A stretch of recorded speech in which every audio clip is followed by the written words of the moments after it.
What do Spotify, Google Podcast, iHeartRadio, RadioPublic.com, and Pocket Cast all have in common? Me, the Conversation Piece podcast with Aquila. So go ahead and hit that notification button. Go ahead. I'll wait. All right, back to the show.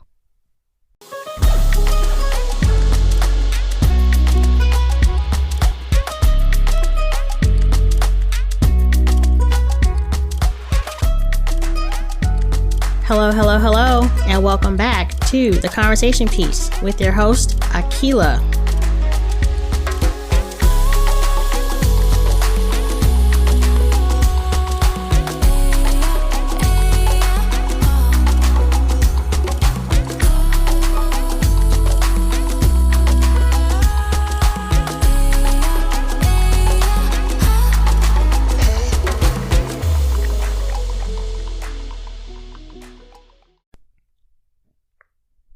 Divide and conquer has been a tactic used throughout history, and this was also the case during the American Revolution that saw black men, enslaved or free, picking a side, especially those who still found themselves in bondage.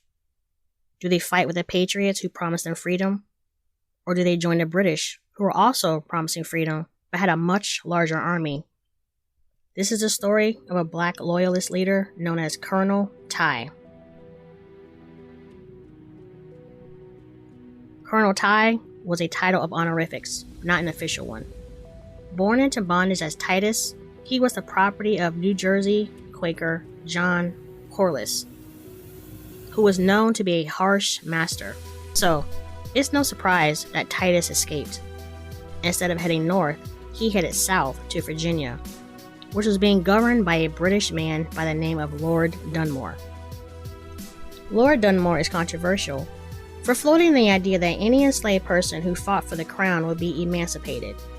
The unit he established was the Ethiopian Regiment, and the black loyalists were used to support the war against rebellious colonists.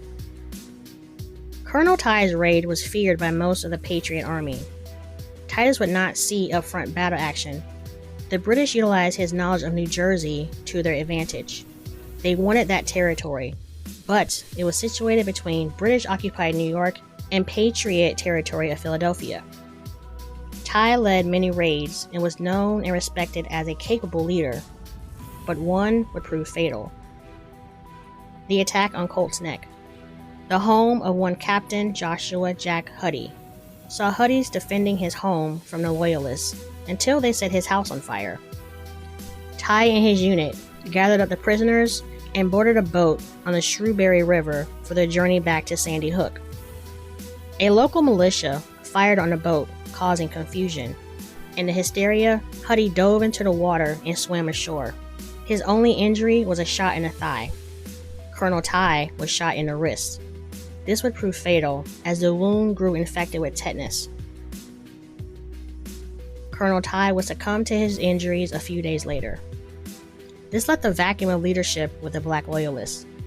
Stephen Bluck took up the charge but wasn't as capable a leader as Titus, and the unit dissolved with Bluck and his family eventually escaping and making their way to Canada.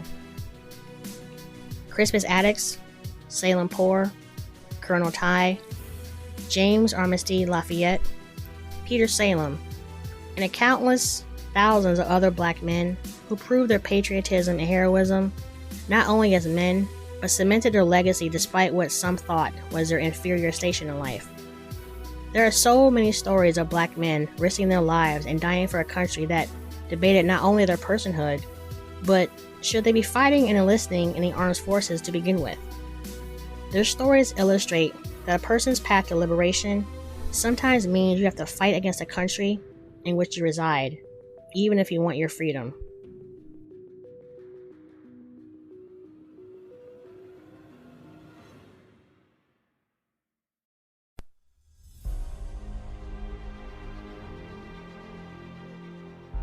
The Battle of Bunker Hill, one of the bloodiest battles fought in the American Revolutionary War.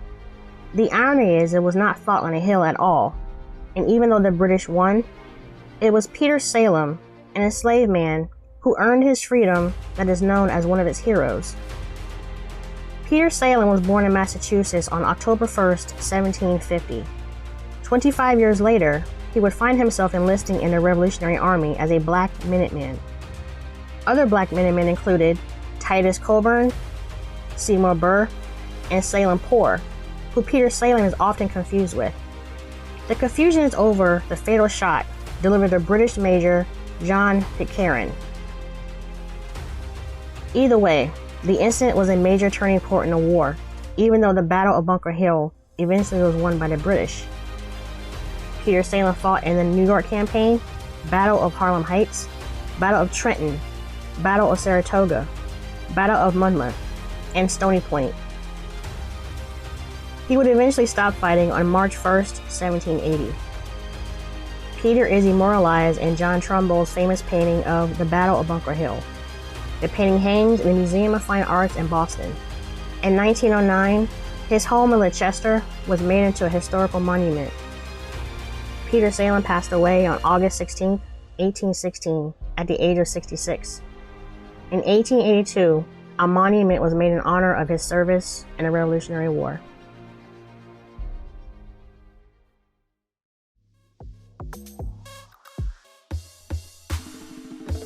Hey yo, I know you heard of Spotify, right? It's free to download, and your girl's on there. That's right. So download, search the Conversation Piece Podcast with Aquila, and hit follow. It's that simple.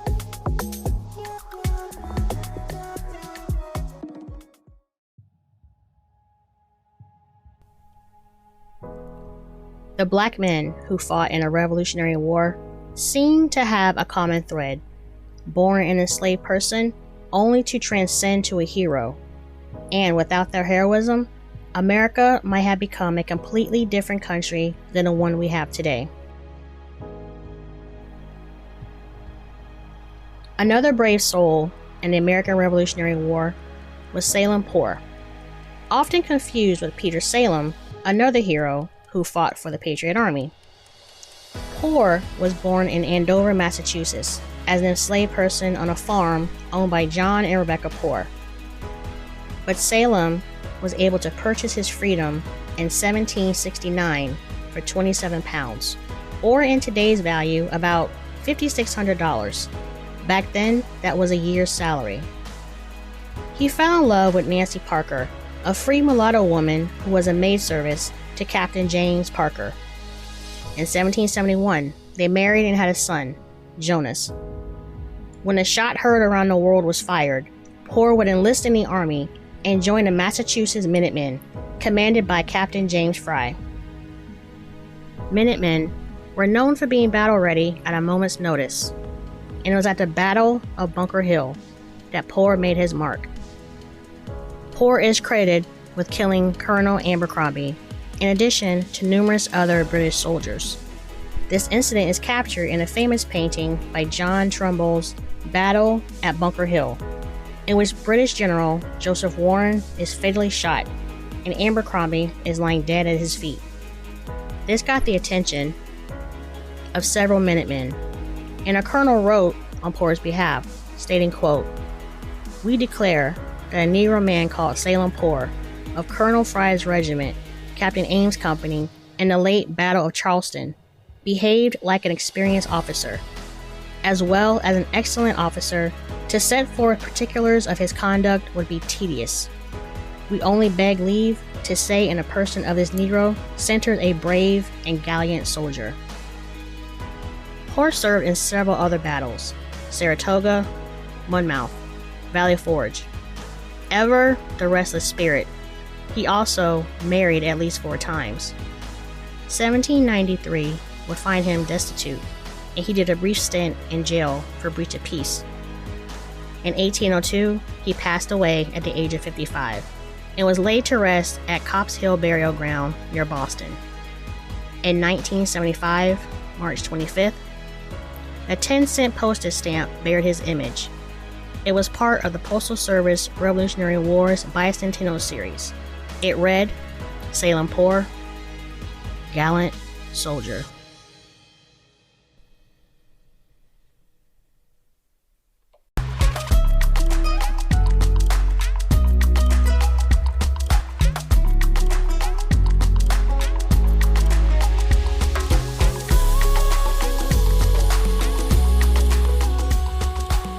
Thank you again for tuning in to another episode of the Conversation Piece podcast. I am your humble host, Akila, requesting that you join me again. So, until then, be safe, love, and value yourself so that you can love and value others. I bid you adieu with the greeting, Assalamu alaikum, peace be with you.